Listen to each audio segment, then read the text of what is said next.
Imaginez le couple idéal. Lui, c'est Paul, le gendre parfait, comptable, ambitieux, toujours bien habillé. Elle, c'est Carla, blonde, pétillante, le visage d'un ange.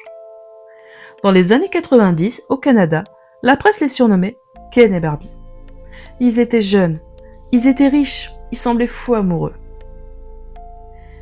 Mais derrière la porte de leur jolie maison rose de Sainte-Catherine, se cachait une réalité que même les pires films d'horreur n'ont pas osé montrer.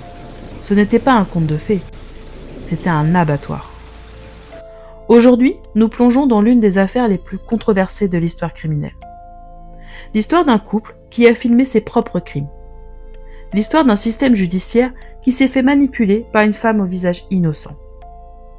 Karla Homolka était-elle une victime sous emprise ou le véritable cerveau maléfique du duo?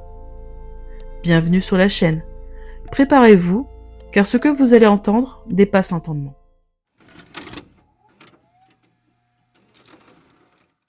Tout commence en 1987. Paul Bernardo a 23 ans. Karla Homolka en a 17. Quand ils se rencontrent lors d'une convention à Toronto, c'est le coup de foudre immédiat. Pour Karla, issue d'une classe moyenne modeste, Paul représente la réussite, l'argent, le glamour. Elle veut être aimée par le Golden Boy. Mais il faut comprendre qui était Paul avant Karla. C'est ici que l'histoire prend ses racines. En apparence, c'est un comptable prometteur. Mais dans l'ombre, c'est un voyeur pathologique. Depuis son adolescence, il rôde dans les jardins. Il vole des sous-vêtements. Les psychologues expliqueront plus tard qu'il avait un besoin maladif de contrôle. Il ne cherchait pas une épouse, il cherchait une complice, une extension de lui-même. Et Karla, elle avait une estime d'elle-même catastrophique, cachée derrière un beau sourire. Elle était la candidate idéale, malléable, prête à tout pour ne pas être abandonnée. Ce que Karla découvre assez vite, c'est que son prince charmant mène une double vie terrifiante. Paul est le violeur de Scarborough, un prédateur qui terrorise la banlieue de Toronto depuis des années. La réaction normale aurait été de fuir, d'appeler la police. Mais Karla ne fait rien de tout ça. Elle reste, et pire encore, elle décide de l'aider.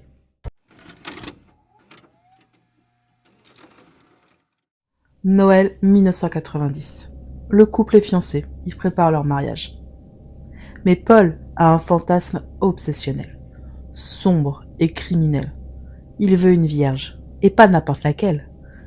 Il a jeté son dévolu sur quelqu'un de très proche. Tammy Homolka, la petite sœur de Karla. Elle n'a que 15 ans. Au lieu de protéger sa propre sœur, Karla va l'offrir à Paul comme un cadeau. Le 23 décembre, lors d'un dîner, le couple drogue Tammy avec un mélange d'alcool et de somnifères volés à la clinique vétérinaire où travaille Karla. L'agression qui suit est filmée, mais le dosage est trop fort. Tammy fait une fausse route, s'étouffe et meurt. Pour la police, c'est un tragique accident. Une adolescente qui a un peu trop bu pour le soir de Noël. Paul et Karla jouent les endeuillés, éplorés aux funérailles. Ils pleurent devant les caméras.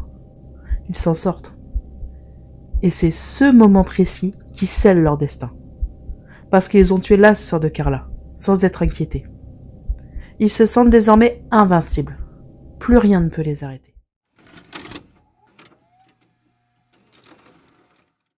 Six mois après la mort de Tammy, ils se marient. Une cérémonie de princesse.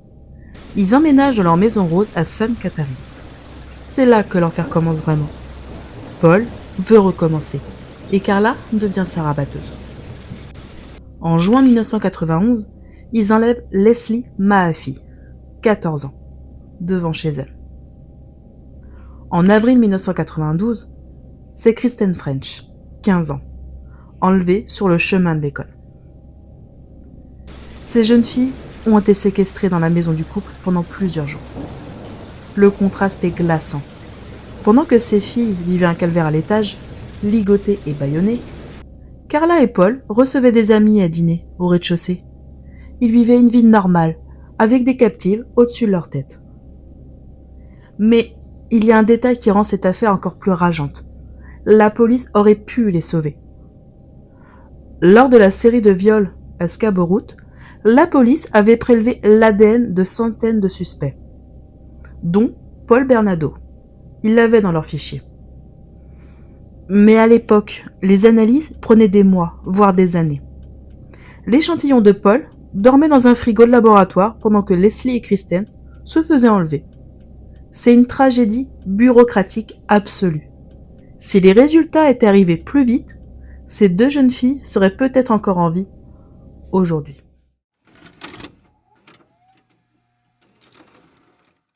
Finalement, les seaux se resserrent. La police commence à faire le lien entre Paul et le violeur de Scarborough. Sentant le vent tourner, Carla prend une décision froide et calculée. Elle se retourne contre son mari pour sauver sa propre peau. Elle raconte aux enquêteurs qu'elle était une femme battue, terrorisée, qu'elle vivait avec un monstre qui l'obligeait à regarder. Elle se peint comme la troisième victime. Et la police la croit. Pourquoi ? Parce qu'ils sont désespérés de coincer Paul. Et aussi à cause d'un biais sexiste énorme. Ils n'imaginent pas qu'une femme, jolie et qui pleure, puisse être aussi sadique qu'un homme. C'est là que se signe ce qu'on appelle au Canada le Sweetheart Deal, l'accord chéri. C'est un scandale judiciaire. En échange de son témoignage contre Paul, Carla obtient une immunité quasi totale. Elle échappe seulement de 12 ans de prison pour homicide involontaire. Le public est soulagé. Le monstre Bernardo va payer et la pauvre Carla pourra se reconstruire. L'accord est signé, il est verrouillé. Sauf que la police a fait une erreur monumentale. Ils ont signé l'accord avant de fouiller la maison à fond.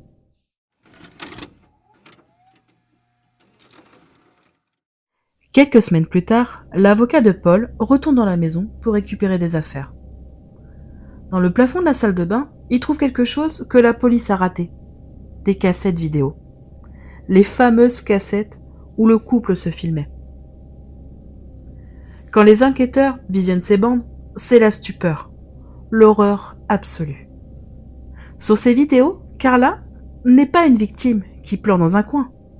On la voit participer, on la voit rire, on la voit donner des ordres aux victimes.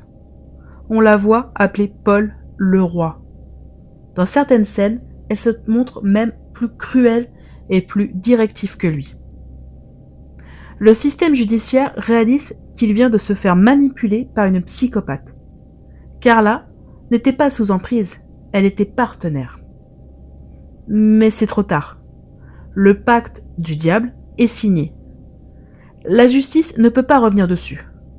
Carla Homolka, complice active de viol et de meurtre, s'en sortira avec une peine légère.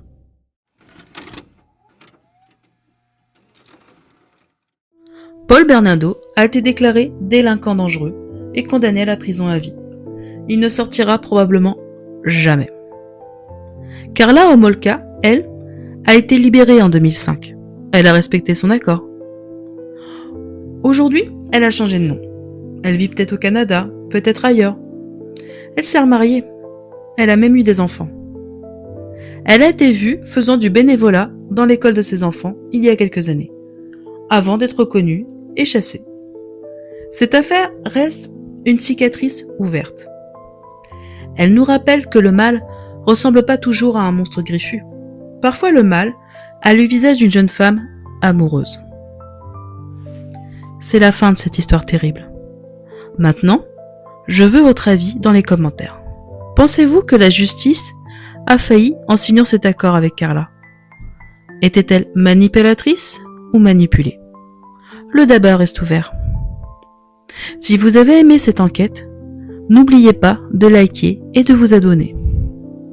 On se retrouve dès demain, jeudi, pour un short spécial où l'on zoomera sur l'enfance perturbante de Paul Bernardo. À bientôt.